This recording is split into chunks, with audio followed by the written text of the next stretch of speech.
Përshëndetje, unë jam Evita Jakupi, jam pjesë e një grupit vullnetarëve nga Podujeva që kemi marrë pjesë në një workshop që është Opshift dhe plan edicioni 5.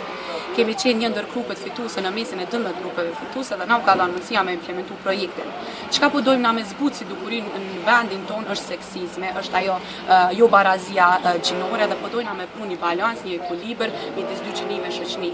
Po dojmë me tregu që edhe gruaja dhe vajzat e kanë po të njëjtin potencial, kanë po të njëjtin drejt që me marrë pjesë si proceset vendimarrëse, si me pas të njëjtin mundësi në aspektin politik, social, ekonomik. Edhe ky është qëllimi jonë si grupi Podujeve me zbutë seksizmin, Podujevë po përgjithësi shoqërinë kosovare dhe shpresojmë që mi arrit përmes një trajnimi, përmes disa aktivitete që kemi mjaft interesante, aktivitete që do zbatohen në 2 muajt në vazhdim, edhe po besoj që deri 1% kena me arrit me zbutë seksizmin, edhe pse dëshiron kohë kjo punë, mirë po ne nuk kemi me dajë derisa ja arrijmë qëllimin tonë.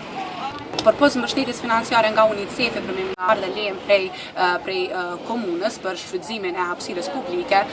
edhe gjitha mbështetjet e tjera i kemi pas prej komunës, prej zyrtarës për barazi gjinore, edhe jemi shumë të kënaqur që komuna ka qenë e gatshme për me na ndihmu neve në implementimin e projektit tonë. Unë du me ftu krejt rinin e Podujevës, po edhe këtë rinin e Kosovës që mi u bashkangjitë kësaj iniciative, është një iniciativë me vullnet mirë për me bo një ndryshim për të mirë shoqëri që besoj që ka me qenë pozitive si për burrat, si për gratë, si për vajzat, si për djamt.